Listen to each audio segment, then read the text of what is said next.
Écoutez biso combien ce qui n'a de tien en scène et bakino balobaka. Total la mokonza mboka oyo azali mwana mboka azali na 100 Congolais. Et de l'autre côté, toujours tozali na 2019, tomoni pe opposition ezaki dans la muka et perdre vitesse totalement. Bino bande konanga ba Congolais bolobaki bino nyonso ke. Okona bakanyi mukuna ezali kaka kabila moto azali protéger.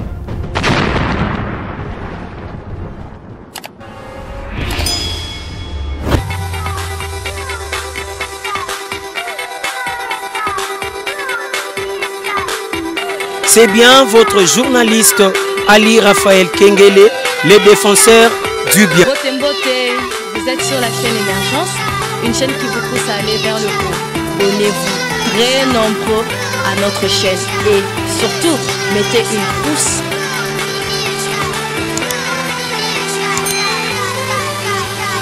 Voilà, Émergence One TV avec Saint Thomas Bukamona Bukakwikila par rapport à Évangile.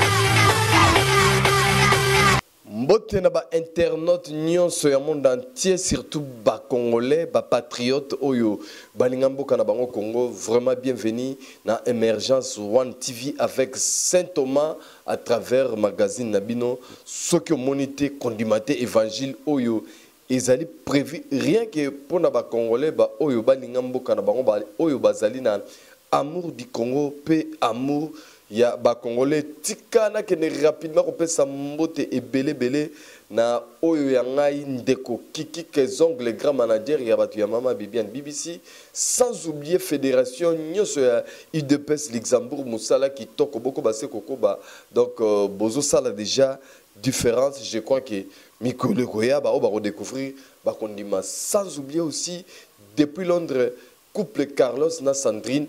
Vraiment, Nazaro Sepelatro, Ndenge Bozali, très fidèle à Émergence One TV. Sans oublier moi, Nanabino, Véronica, donc l'enfant grandit. Nande Konaïli Soussou, vraiment, Nazaro Sepelatro, na couple Oyo, depuis Londres, Nabi qui va couple pe na Londres, Zali Belé, mais pour le moment, Nazanon ko confirmé, couple, il y a Carlos na Sandrine. Alors, naïe poto sur la politique, il y a quelques jours, l'équipe vraiment tout le monde a dit mais je suis là à votre disposition. Saint Thomas, nazo pe sa évangile il y a pété. Évangile où ils ont posé un problème à cacité. Ce que monité condimate derrière la caméra, c'est déjà artiste Wabakas, autrement dit Peskas Wanga. Donc, meilleur chasseur d'image et na nzela ya cuisine kuna na kolamba na montage, donc les assurés par ingénieur Kapaya Junior Kapaya avec Fabrice Mutombo, sans oublier coach Mido. Donc l'équipe est au grand complète, donc Tozali pour nous servir bino bande konabiso ba congolais lelo na kolobela 3 points. Donc Yaliboso ezali concernant Oyo Intox il est qui là-bas média kili pour na koloba que présidence et sali dépenses moko exorbitant. En tout cas, nous s'éterniser pendant quelques minutes sur sujet à dépenses la présidence. Vraiment photo solo là, puisque ezama ramambo kanabiso et talinde biso ezo concerné biso. Deuxième point, tokosolola à venir, il y a coalition, excusez, FCC Cash. Donc, à venir, on a des Boza komitungisa bozali komituna par rapport à makambo bozali comme on a au bozali koyoka autour de la coalition oyo tokosolo la paix pona yango et tokosukisa na point étali libération il y a évêque Pascal Mukuna oyo utaba jugement na ye ba makamne bandaka na lobaka na bino kenga na kolobela yango troté tozela justice et salam salana yango. Alors voilà les 3 points oyo toko débattre biso na bino na moment oyo yo kutani na biso parce que na ebité bino boza wapi na pays nini bozo landela biso mais na saluer quand même bana ya Europa, bana ya États-Unis, bana ya Asia, bana ya Océanie, bana ya Afrique o tout baza ba congolais na ba continent nyoso na tangi ozali congolais oza koyoka biso na lingala topesi mbote pe localement awa na Kinshasa, topesi mbote belé ya kilo et tonda evanda et pas ya Niclette ya Santo Thomas Bukamona Bukaku ikila. Donc mbote belé balobi yende achaka motema ezalaka à l'aise. Ndenge kaka Piscas wanga pe yepe azalaka na nanyo Rachel motema yende achaka ngo ezalaka pio ezalaka à l'aise. Ne maman Laurence pe na venanga tumbako lesha motema kuna pe ezalaka à l'aise depuis Allemagne, sans oublier Mamado ya batu ya Didier Senga. Alors bandeko ba congolais balinga masolo ya politique bakota yango sake batuna mutu bazali ko comprendre ngo selon mutu na ndenge na ye. En tout cas ezali pas si pe mawa koyoka biyoka yoka non vérifié sans preuve bobandi pe ko spéculer bobandi pe ko beta masolo yango nazolo bake bandeko tolinga mboka pe tolinga na biso na biso. Parce que ce qui est allé mboka na biso mone tozali ko lapider boy ezali ko salanga passe. Alors dépense na présidence vraiment merci na nous na chef de l'État Félix Antoine Tshilombo Tshisekedi. Donc Fati Biré Fati Bibende Fati faire parce que tant on a yende biso ba congolais to komi na courage ya ko tchaka kolandela na dépense ya présidence de la République. Sous Joseph Kasavubu et Salemate. Sous Mobutu Sese Seko Kukumbwendu Wazabanga Maréchal et Salemate. Sous Mzee Laurent Désiré Kabila et Salemate. Sous Joseph Kabila, sénateur à vie, ancien président de la République démocratique du Congo, et Salemate Kutumutu a Korotombo la tam sapité ayeba kutu ezalaka ndenge nini te. Mais c'est pour la première fois dans notre histoire. Histoire ya Congo démocratique.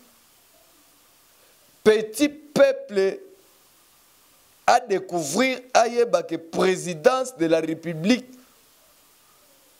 et dépensera 5 millions de dollars par mois. Et que Nambala Oyo rien que mois de juillet, va dépenser 17 millions 500 000 et quelques de dollars. Vrai ou faux, 100 fois aux yeux, je dis directement que c'est faux et archi faux.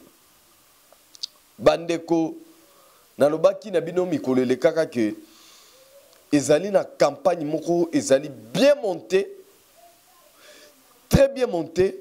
Par Batoami Temamabe, ba ennemi ya peuple congolais na ba congolais, pour diaboliser matin midi soir, président de la République Félix Tshisekedi Tshilombo, na parti na ye IDPS Union pour la démocratie et le progrès social. Nde objectif nyoso bazali ko sala biloko wana, juste pour discréditer président de la République. Or, président de la République locale, tout ce qu'il y a tenez, mois de juillet, ezali mois oyo, écoutanina état d'urgence, peut lever état d'urgence. Et pendant la période de la COVID-19, président a sali penza d'activité ya malongate.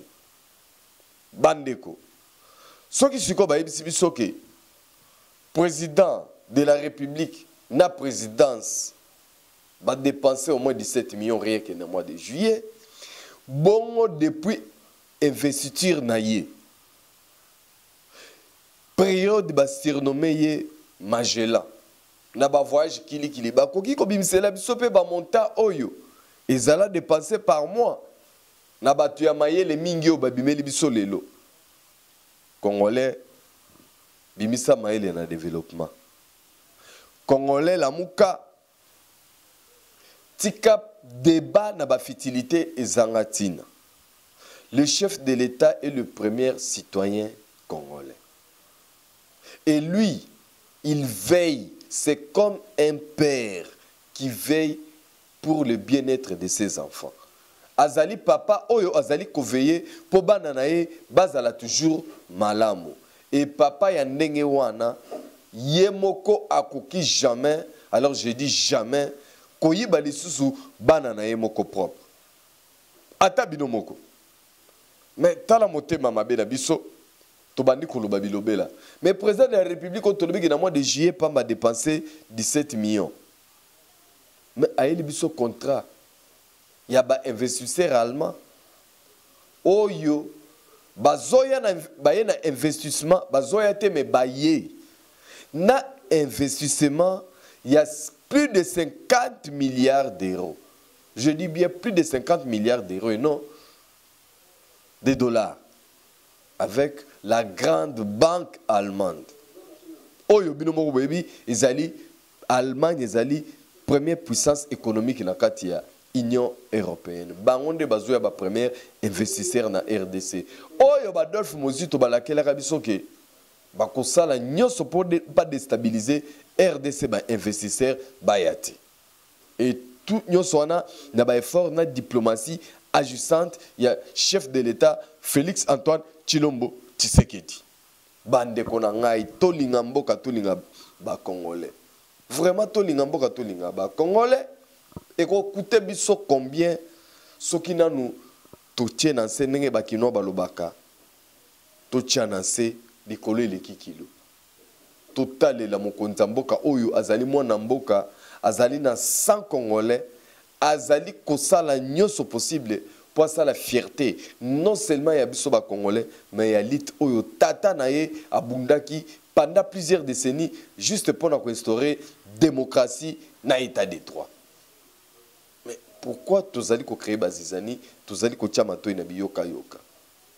Non, soyons sérieux et tout soutenir justice. Félix Tshisekedi, vous pouvez l'aimer ou ne pas l'aimer, mais il reste notre chef de l'État.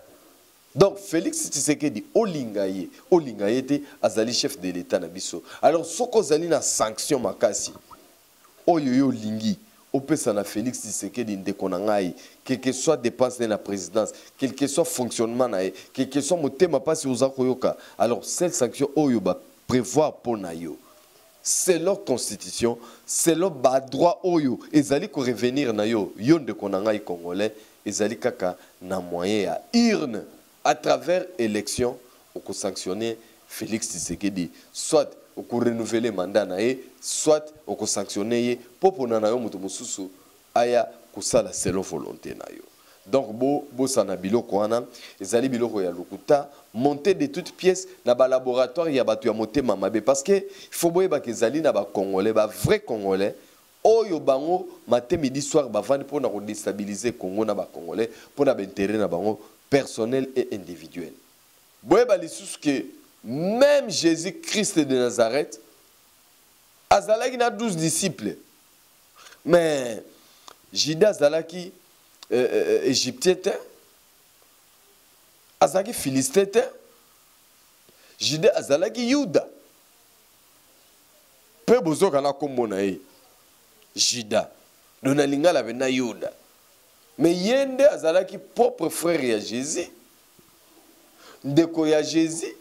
Bangonyon soba juif, mais il y a des Jésus. Et nous avons aussi beaucoup de Congolais comme ça, qui sont prêts, il y a côté Kamboka, pour l'intérêt na yemoko. Et des oyoki bango batondi na FCC na lamuka. Tous les ça bango ba se repentir, balinga mboka pe ba Congolais, batika ba campagne ya lokuta ya diabolisation sur la personne, il y a chef de l'État car sa personne est sacrée, il est le symbole de la nation, garant de bon fonctionnement des institutions et bisonyo sofol il faut to chaye maboko pour azaliwana pour na batu ya IDPST azaliwana pour na bakasayente azaliwana pour na balubate mazali wana pour na ba congolais nyonso pe akosala makambo pour na intérêt ya ba congolais nyonso sans distinction ni de la région ni des tribus mais encore de l'ethnie. Donc ponité azali président na bisonyos. Voilà batata ba mama bandeko ba congolais oyo bazuli baku ya kolanda biso concernant premier sujet otoyela kibino na poko lelo na moya lelo na tongo ya lelo ça dépend yango kuteli biso à travers Saint-Thomas ndenge nazali wana vraiment bolungwana na distraction bande konangai il est temps totonga Congo tobimisa Congo na libulu oyo ezali parce que ennemi na ngala yo ezali ngai na yo te ennemi na biso mibale ezali ba pays oyo entouré biso ezali ba voisins ezali ba oyo bazali ko comploter midi soir contre ekolo na biso contre peuple na biso akufa na nzala akufa na ba masasi na ba machette akufa na pauvreté et que bango bayokaka malamu.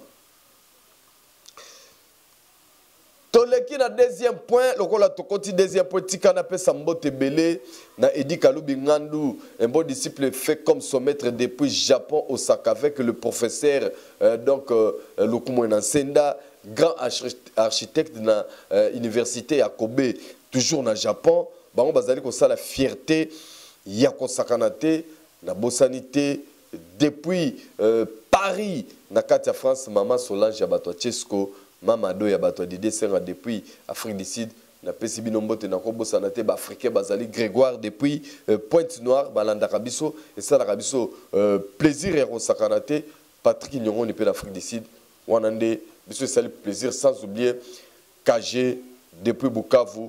Vraiment, nous sommes suivis même en Corée du Sud. Et Jacques Mbouya Mbappé, na Chypre, na Philippe Moussangila, et Bango Baratakate, Bazang Arate, Wana Bazali, fidèle de fidèles, na Émergence One TV.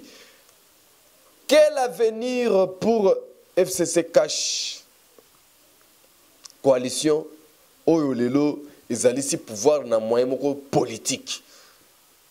Alors, toujours ça là-bas, projection. Dès que tu as l'année to bandaki na 2019 net comme na 2020 boy toujours tendre 2021 pour d'ici là décembre ezali na tongo kala mingi te ko sonner mais bandeko ba congolais na ibisabino ke na comme komona que non coalition FCC cash et atteindre ba limite na ngo.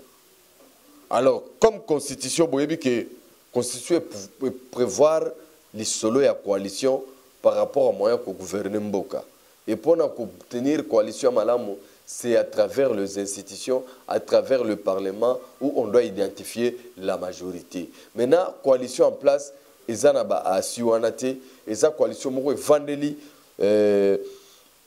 Donc, dans le Banini, et Vandeli, en place Moro, ils allaient tellement fragiles et que moyen et tenir trop longtemps, ils étaient quand bien même parmi les leaders, dans l'auto, hauteur, dans l'auto, ba membre ya coalition na selon ba prescrit ya ba accord na bango ba signaki ba yokanaki ke ti 2023 mais est-ce que bango ba kokomisa 2023 en tout cas c'est beaucoup de points d'interrogation oyo bisona bino il faut tous autant vraiment ya ko réfléchir parce que le temps va nous donner raison il suffit kaka mutu na mutu place azali hein mutu na mutu vraiment oyebi ko zali congolais ozali patriote osambela rapenza Nzambe ya likolo, Nzambe wa sala likolo na se matin midi soir apesa yo grâce ndeko na ngai ozala vivant otalaka ndenge ta ezali kokende par rapport à oyo tokosala lokola projection nini eko s'accomplir pe nini et s'accomplir te wana ezali très important. Pourquoi na lobi ndenge wana? Depuis 2019 ti tokoti 2020 voire même bah moi il y a mars début nango pesanter ezalaki kopesa malgré tout ça na coalition FCC cash mais FCC zaki na ba prédominance moko ya makasi sur cash na niveau moko incomparable et mutu oyo azalaki ko subir na kati ya coalition na makasi wazalaki pena trop victime ezalaki IDPS ndenge tolobaka seul contre tous. Imaginez, FCC c'est tout des partis politiques et belé makasi la plupart des partis outil na rébellion, des partis sont débauchés, des partis sont basala alliance pour nous ba poste et tout qui kuna na FCC.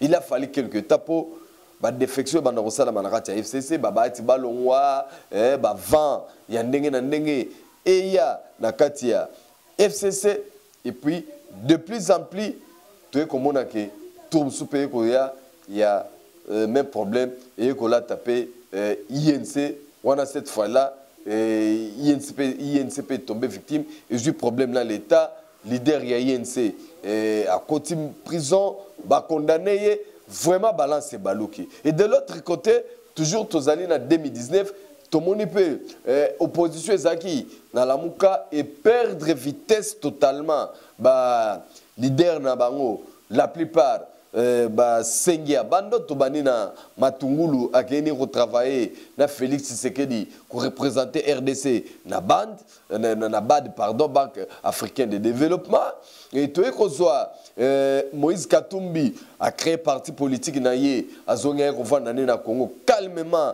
à ça la politique autrement il m'a déclaré que yé a ko sala na yé opposition moko constructive et puis Toye Koya, na Jean-Pierre Bemba, na tourné moko ba leader à la Mouka, tout le monde a vécu comment lui aussi est rentré au pays et puis avant de gérer ba faire il a parti na MLC et il a tenté de faire aussi sa sortie sur la scène politique lors il y a marche na Pacifique à organiser qui pour contester Ronsard Malonda. Il y a Seni alors Nyosoyo ils allaient indicateur où tout le monde bisotou nenge ta et tangisi biso et puis à la fin c'est Martin Fayoulou et Adolphe Mozito oyo bazongi nenge balobaka ngungi baza ko betele maboko kansi ba kumisa nzokande ba obomae asali dernière sortie naye yasuka na rentrer na bango oyo bayambami kitoko nenge tolobaka équipe na compétition et beti match à qualification et gagner mais a qualifié té eza lokola Martin Fayoulou na Adolphe Mozito donc et lesquels bango ndenge wana si on va perdre vitesse au nion sautant au total en résumant avec présence accord la Mouka et pardon FCC cash mais na minute toujours banabino o ezomona na tableau ya misu fongola misu kolata linete ya maître Kim c'était là tape na vicler rota la kitoko toi ko réaliser que seul le parti IDPS et Bimi réagardi donc et Bimi très recoquillé dans le sens que il dominance totale dans la coalition Mobimba FCC affaibli totalement tu veux marge de manœuvre ni baro l'acception mikoleko ya otaliense n'en parle même pas et na en face na baro adversaire na baro la muka à plat bazali abati alors que va-t-il se passer d'ici la rentrée parlementaire na le 15 septembre au Zali Koya et Zali Pena Bendabika parce que tout le monde revirement la situation va être aussi pour récupérer totalité à FDC na ANAE où Zalaki débauché et pas à FCC à travers Joseph Kabila en complicité na Nenen Koulou Azali ministre il y a plein donc tous Zali ce qu'on a quand à vivre verra et yemoko ba être Zali prêt il y a ça la réconciliation na FCC et puis Azali prêt pour retravailler na président Félix Tshisekedi alors est-ce que tokoki kolobake formateur to informateur to futur premier ministre avec la nouvelle majorité qui peut se dessiner d'ici là na katia parlement moyennant nini moyennant nomination il y a informateur vivra verra avec ça nous pouvons déjà dire que à venir il y a coalition FCC cash et ça peut paraître sombre c'est pourquoi tous on sait na Congolais au bazolanda biso na moment où que mutu assemble nzambe makasi a pesaye grâce à la vivant d'ici après le 15 septembre tout le monde ni ne koleka na chiquier politique il y a RDC donc tokoye belango biso nyonso mutu na mutu sambela mais pour nanga déjà na koki conclure que ainsi dit l'Éternel donc il n'y a qu'une seule personne qui va sortir na triomphe ezali mokonzi mboka Félix Antoine Tshisekedi Tshilombo parce que y constitution ezali ko pesa ba prérogative et belé car lui à lui seul il est une institution et puis à lui seul il est le garant des bons fonctionnements des institutions ça dit que quand il y a des problèmes dans d'autres institutions il y a mtarocha ordre il y a mtarobungisa makambo ponyonso etambola na alima voilà pourquoi tika ba débat ebele yotalela ndenge bateau ya coalition FCC cash ezokende kosema na libongo mais kobosana te IDPS parti politique moko pamba pour na minute so totie na balance azali ko peser lourd par rapport à INC, FCC, Nakash, Apareco, Résistant, ceux qui bamati na balance bango nyonso bazali ya kozinda et IDPS azali ko peser très lourd ce que monité kondimate kende sukola misu et comme clair pour mona ezabongote ardod mi de coach. Merci. Voilà tout ici. Deuxième point, na bandi qui congolais place aux alliés Koyokagou, na Bruxelles, na Paris, na Londres, na Finlande et pas il y a la diva. Donc Gisèle Nguindou, la diva de la presse, que je salue en passant. Pourquoi pas Francos Chimpuki, Alain Achongo, Bozali et Belé. Ba Congolais oyo ba travailler ba média pour makamambo kanabiso et kende liboso. Nous saluons comme ça les amis de l'UDPS Paris. Là je salue le président Chimba avec le président Chikito Mouchachino par représentant il y a UDPS na Paris.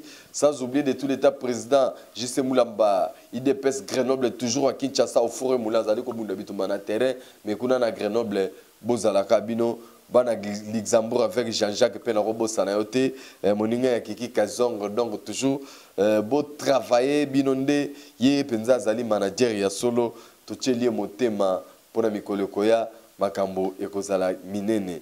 Et puis bon anniversaire na Christelle Meji, et puis en retard nous profitons encore pour souhaiter juste bon anniversaire na coach Nebsomido et les kaki et les ki, mais tozali, anniversaire kili, et zali bino pe boza olandanga na moment oyo. Bon anniversaire Nabino, na kokipe ko bosana te. Ba condoléances taba onyos tu bazali éprouvé na moment oyo. Alors to souki si na point etali libération ya évêque muku na utaki kobima monde entier ba monaki, monde entier batalaki mais libération ya muku ne pesi bilobela na bato mususu. Nde na ngila lobela. Et yango etininga lisusu na revenir bana bande konanga ba congolais. Na problème il y a ba tribu, na ba appartenance ethnique oyo ezali ko bebisa makambo kanabiso bandeko. Est-ce que likambo o ezalaki koleka na République démocratique du Congo na niveau ya justice biso nyonso toyokaki tomonaki na bilili que évêque Mukuna azali na problème na Mami Chibola artiste wa bakas ezali bongote alors faut tala kama solo bien ndenge ezali kokende po yope lelo bozali na ba mama Rachel bakenda ka l'église tout peut arriver mais tala likambo eke ina justice bino nyoso bolandaki boyebi ke avec muku na bandaki ba campagne na ya éveil patriotique azalaki problème ne personnel na ancien président sénateur à vie Joseph Kabila. Et alobaki ye moko avec mukuna ke barobimisa ba vidéo barosala ba montage bokomona et à la fin tomonaki ba makambo Mami Chibole paraître ba fondie na justice finalité bakangi avec mukuna akoti makala bino bandeko nanga ba congolais bolobaki bino nyonso ke lokola bakangi mukuna ezali kaka Kabila muto azali ko diriger et justice ezali na maboko ya Kabila. Félix Azali elilingi ya pamba Pantin placebo bisona bino toyokaki ata yo lobaki yango te me bandeko no mususu balobaki yango balobaki bilobela ebele autour ya faire oyo mais bakangi mukuna na makala ata congolais moko te je dis bien ata congolais moko te atikali kolobaki ndenge bakangi mukuna boye ezali tribalisme ezali makambo baluba mutu moko te bino nyonso bozwaki Kabila bobandi kokumisa ye et tous les bateaux ya FCC bakotaki likambo ngo bango nyonso sima ya Mami Chibola. On a vu des vidéos de caciques de l'FCC, on a vu des vidéos déjà du PPRD, ça a donné l'image à tout le monde que non, c'est Kabila qui continue à diriger ce pays. C'est parce que bakangaki mukuna kotaki makala. Mais matin, midi, soir, biso toyebisaki binoke état de droit ezali en marche. Ezali teke lokola Félix Tshisekedi azali président de la République et que évêque mukuna so azali problème na justice. Donc bakoki kokanga mukuna te to akoki kokende justice te kosamba te po azali muluba ki président de la République azali muluba jamais jamais. Or nde biloko bino bomichaki na mutu bozelaki ke soki bakangi muku na président de la République a intervenir ba misa muku na kaka bino moko boya koloba omoni tribalisme boye. Mais voilà que muku na sambi pendant autant de mois avant na détention na makala autant de mois bakei a réquisé juge ozalaki na procès na premier tour bakei na deuxième tour babandi jugement bakati jugement muku nazali akité abimi na prison. Excusez bobimi bolobi ote tribalisme baluba mami chibola mami chibola muluba muku na muluba siko tribalisme uchi wapi bande kona ngana tuna kabino likambo na bino tribalisme oyo justice est tribalisée justice est féodée mais finalement ngana zo comprendre te qu'est-ce que vous avez avec baluba puisque même so makamboza baluba bango bino mokomi komona tribalisme bande konanga tola mukana pongi tolongola voila motema mabe obatie biso mami chibola za pro FCC mukuna za pro peuple puisque na sima mukuna to na ba renaissance wana za na bato bikolo nyoso bato ba parti nyoso sima mukuna za lina église ACK ezali ba bato ba parti nyoso ezali na bato bikolo nyoso simamu kuna ba partenance politique ezali bato alamuka bazali simamu kuna bato nani opposition to ko bato pouvoir à travers bato ba IDPS KHP bazali simamu kuna. Donc on dit c'est le peuple congolais diaspora belé bozali wana et belé bozali simamu kuna. Mais est-ce que bino nyoso boza baluba parce que lokola mukuna bimi elongwe libération elongwe état de droit elongwe justice ekomi makambo baluba ningeni. Mais là où il y a du tribalisme, il y a des voiler Congolais face, voiler Congolais quinois face à la diaspora. Est-ce que la mouke zalagi a deux mozito na foyer le bango mi balé? Mais le deux sont des bandoules. Ndenge baye bakiti, ti basali makamna bona, tikali ko ka mutu ota bisika moko te kalobi ke foyer na mozito baza ba tribaliste. C'est du tribalisme aussi, c'est qu'eux aussi sont en train de faire. Comment ou bien, tu as commis aveugle ou bien tu as commis comme moté maman bebo boti biso autour ya makambo oyo. Bandeko. Te totika eloko oyo. Totika makambo ya baluba bazali batu moko. Il faut koyeba bango ko comprendre bango, ils ne sont pas comme vous.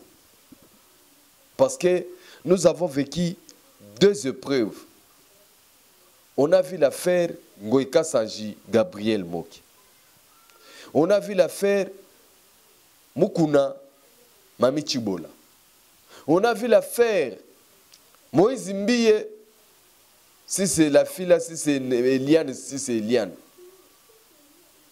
On a vu l'affaire Jean-Jacques Mamba, Simon Piana. Mais biloko ebele lobami. En tout cas, on a évité. Et comme on l'a dit, les Congolais sont les rois Lukati. Vraiment, l'Anzambe Mikolo, le prophète Moïse Nyengela, qui Saint Thomas, Nzambe a commis qu'au azali ko kapasi, azali ko regretter que après si ba Congolais président de la République, wa bongi na bango. Mais les Congolais bazali ko sepela na été bazali ko finga bazali ko dénigrer butu na moi. Alors nzambe akozwa ba mesure mikolo koya.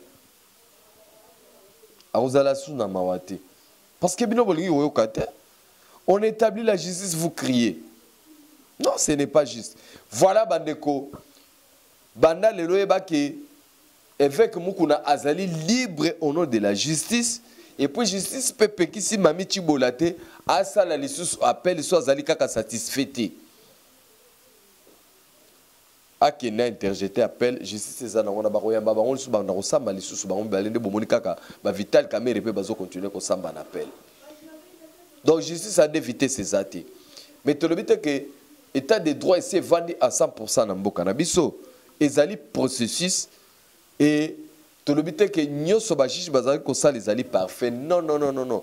Nous notre problème est que quel que soit ba grandeur to ba petitesse to ba dimension ba problème façon na onyo se rozala. Le plus important ya ba makamunyo so wana ezali kaka komema makamunyo so za na ona mutu na justice. Ko gende ko sima mundu kite ko se faire justice te, ko se rendre justice te, ko boma mutu te, ko zokisa mutu te, kende funda likambo bo samba na mutu wana na justice. Voilà ce qu'il nous faut, nous le peuple congolais, na moment autosali. Voilà pourquoi ngai mikolo nyonso na ko déranger bino, na ko exhorter bino, bozwa motema bobongola yango, bofungwa mabilo ba congolais, bolinga mboka, pe bolinga bandoko na bino ba congolais, yango nde ko songa biso. Merci na ba congolais nyonso ba soutenir justice na biso. La justice a été rendue et le fait que Moukouna est quitté, il est chez lui à Bandal. Je crois que bientôt veille patriotique et kozonga comme yemo de leader na ngoye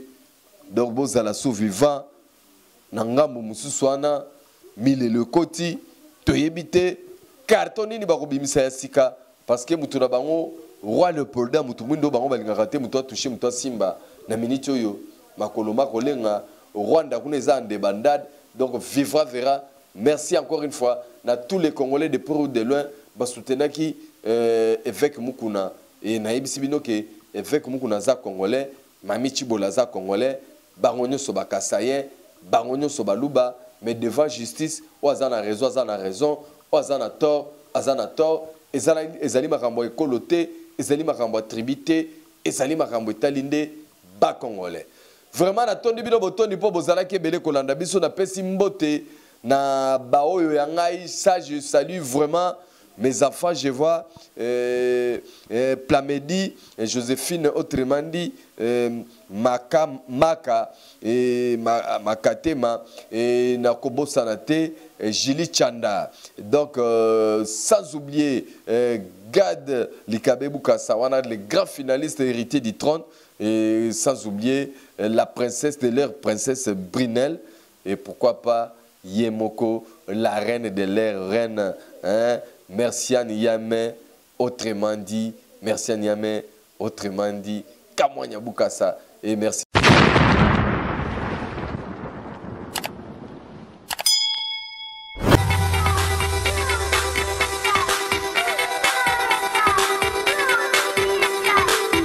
C'est bien votre journaliste Ali Raphaël Kengele, le défenseur du bien. Vous êtes sur la chaîne Émergence, une chaîne qui vous pousse à aller vers le haut. Abonnez-vous très nombreux à notre chaîne et surtout, mettez une pouce.